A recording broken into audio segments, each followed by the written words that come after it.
प्रदेश के मेरठ में महिला की हत्या और बेटी के अपहरण के मामले में यू टर्न आ गया है, क्योंकि अब तक जिस लड़की के अपहरण की बात कही जा रही थी, ऐसा कहा जा रहा है कि वो अपनी मर्जी से आरोपी लड़के के साथ गई और दोनों लड़का और लड़की एक दूसरे को 4 साल से जानते थे। खबर है कि दोनों के रिश्ते के मुद्दे पर गांव में 2 बार पंचायत भी हो चुकी थी। इस मामले में नई कहानी यह भी बताई जा रही है कि कल लड़की मां के साथ खेत में गई थी और उसी समय खेत से लड़का लड़की को भगाकर ले जा रहा था, जिसका मां ने विरोध किया था और इसी दौरान लड़के के साथ लड़की की मां की हाथापाई हो गई। लड़की के पिता का आरोप है कि लड़के ने धारदार हथियार से हमला किया था, जिससे उनकी पत्नी की मौत हो गई। ग्रामीणों ने तो यह भी बयान दिया कि जिस लड़की के अपहरण की बात कही जा रही है, उसका और आरोपी लड़के का कई साल से प्रसंग चल रहा था और लड़की पूरी की पूरी प्लानिंग के साथ इस लड़के के साथ भागी।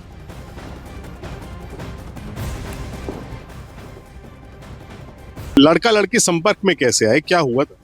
पहले से ही ऐसे ही प्यार करते थे आपस में। क्या डॉक्टर कंपाउंडर था ये लड़का? हाँ, ये लड़का यहाँ ही पास में जो पास घर है यही कंपाउंडर था। बस जो ये हमारे बड़े भाई ने बताया, ये बात पूरा गांव ही कह रहा है। मतलब ये जो मैटर जो हुआ है, यो लड़के ने अंजाम नहीं दिया, यो लड़की ने अंजाम दिया जो भी दिया। आपका कहना है कि हत्या क्या लड़की ने की?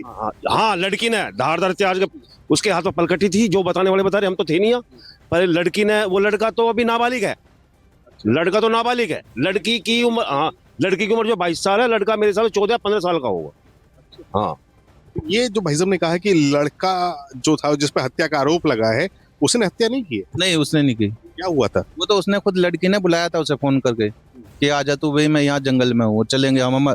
उस लड़की की शादी तय हो गई थी अभी 4-5 दिन पहले, तो वे लड़के लड़की दोनों ही परेशान थे शादी तय होने की वजह से। तो उस लड़के का प्लान बना था कि हम कहीं चले जाएं, तो इस वजह से लड़की ने फोन करा उस लड़के को, जब लड़का गया हम।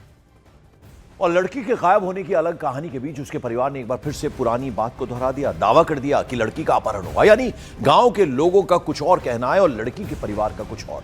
जरा सुनिए लड़की की फैमिली क्या कह रही है। तो जो पुलिस है उसके सामने चुनौती बनी हुई है। पुलिस की 10 टीमें लगातार जरूर कार्रवाई कर रही है। एसएसपी ने कहा था कि 10 टीमें अलग अलग जगह जाकर अलग जो जनपद है उन पर उसके जो कार्रवाई कर रही है, पूरा गांव को छावनी में तब्दील कर दिया गया है। कुछ यहाँ पर लोग जरूर मौजूद हैं, बात करेंगे।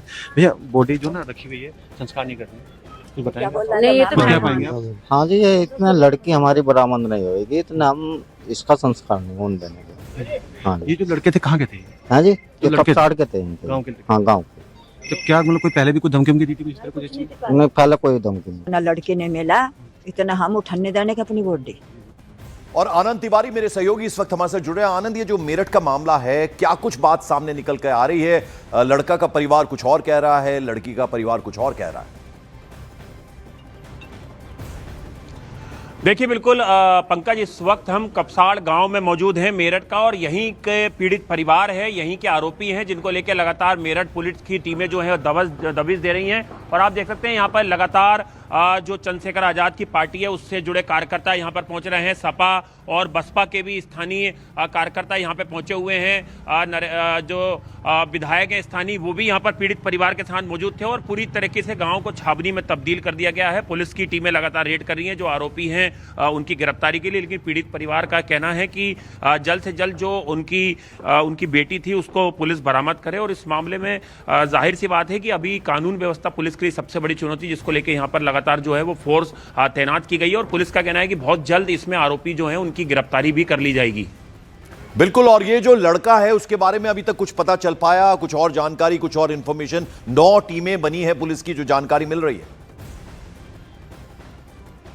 देखिए, बिल्कुल पंकज, 9 टीमें जो हैं वो अलग अलग तरीके से इस पूरे मामले की जांच कर रही हैं। और जिस तरह से इसमें पुलिस ने हत्या का मुकदमा दर्ज किया है और अन्य धाराओं में बीएनएस के जो सेक्शन में एफआईआर दर्ज किया, उसके तहत जो है पुलिस की कोशिश है कि जो लड़की है उसको भी बरामद किया जाए और इस मामले में जो आरोपी हैं उनको भी गिरफ्तार किया जाए। और जब लड़की बरामद होगी तो सिलसिलेवार तरीके से पूरा घटनाक्रम जो है वो जानने की कोशिश की जाएगी कि किन हालातों में जो महिला थी, जो लड़की है जो किडनैप हुई है, उसकी माँ का किन हालातों में मर्डर हुआ है। लेकिन जो उनके बेटे हैं उन्होंने न्यूज़ 18 इंडिया से बात की कि खेतों में हत्याकांड को अंजाम दिया गया और इसमें 1 से ज्यादा लोग शामिल थे और वो चाहते हैं कि जल्द से जल्द जो आरोपी है उसको गिरफ्तार किया जाए। पहले कोई धमकी परिवार को नहीं मिली थी, लेकिन पंचायत ने सुलह कराने की कोशिश जो है वो लगातार की थी। और पंचायत के नाम कहने के बावजूद भी लगातार जो लड़का है, ऐसा परिवार का आरोप है कि वो लड़की पे दबाव बना रहा था और उसके बाद जो घटनाक्रम हुआ उसमें लड़की को किडनैप किया गया, उनकी मां की हत्या की गई और उसमें लगातार अब पुलिस जो है वो लगातार दबिश दे रही है।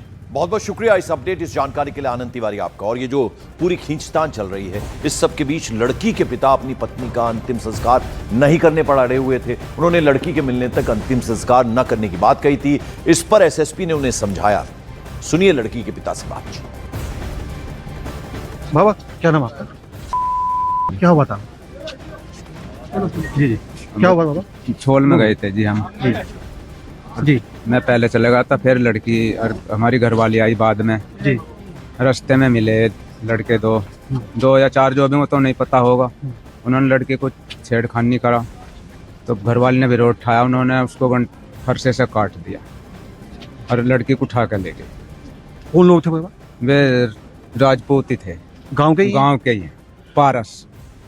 बॉडी आगे घर पे जो संस्कार नहीं कर रहे, क्यों संस्कार नहीं करे? लड़की ने आई है तो हमारी, तो ऐसे कैसे कर दें हम? पहली बात तो हमारी लड़की आनी चाहिए, संस्कार होगा जब। सड़ानदारी हमारी हमारे घर में पड़ी हुई है, जो भी कुछ हो। प्रशासन के लोग साथ हैं आपके, वो कुछ कह रहे हैं, आश्वासन दिया है कुछ? बस क्या है, कुछ भी नहीं। जब हमारी लड़की नहीं आई तो कुछ भी नहीं। अभी तो हमें क्या है, हमें अभी तो कुछ भी नहीं है। लड़की आनी चाहिए पहले लड़की आनी चाहिए। और उसका तो हमारे साथ इनके पिताजी हैं लड़की के, जो हैं, जो हमारे साथ मौजूद थे, जिनका कहना है कि जो लड़की है हमारी, पहले लड़की आनी चाहिए, तब हम जो उसकी माता है उसका संस्कार करेंगे। और बदबुआरी तो हमारी है, लेकिन हालांकि प्रशासन यहाँ पर मौजूद है और प्रशासन जो है लगातार लड़की बरामद करने की बात कर रहा है। कुमार प्रदीप, इंडिया, मेरठ। और लड़की का परिवार लगातार जस्टिस की, न्याय की मांग कर रहा है। स्थानीय विधायक ने 2 लाख कैश की मदद का ऐलान भी किया, नौकरी का आश्वासन दिया और समाजवादी पार्टी से मदद का भरोसा दिलाया। उस बीच संजीव बालियान ने भी कहा न्याय होना चाहिए परिवार के साथ।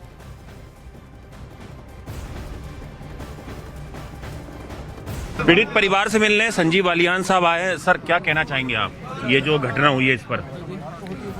बहुत दिनों बाद कोई हृदय विदारक घटना कह सकते हैं आप जी। बेटी चली गई, माँ की हत्या हुई। मुझे लगता है पूरे क्षेत्र पे कलंक है। प्रशासन कार्रवाई करे, सरकार मदद करे, अब तो यही हो सकता है। लेकिन एक धब्बा है, आप कह सकते हैं। सब दुखी हैं इस बात से। तो सर पुलिस कह रही है कि लगातार रेड्स कर रहे हैं, बहुत जल्द आरोपियों को पकड़ा जाएगा। देखिए, निश्चित रूप से पुलिस तो अपना प्रयास कर ही रही है। बहुत बड़ा देश है, कुछ समय लगता है। दोषियों को बख्शा नहीं जाएगा, सख्त कार्रवाई सरकार की तरफ से हो। परिवार की मदद भी हुई है, बात हुई है अभी, तो दोनों काम। कोई साजिश लग रही है, क्योंकि पंचायत भी हुई थी, पहले मना भी किया गया था, उसके बावजूद यह घटना हुई। भाई ये तो नहीं मैं कह सकता, तो गांव वाले बता पाएंगे कि इसमें क्या इसकी पृष्ठभूमि थी। लेकिन घटना बहुत गलत है और सख्त कार्रवाई हो, एक नजीर बने इसी कार्रवाई। क्या मांग करते हैं और परिवार ने क्या बात की? परिवार ने मदद की बात की है, शासन से मदद होगी और साथ के साथ सख्त कार्रवाई की बात हुई है। और प्रशासन ने सबने जिम्मेदारी ली है।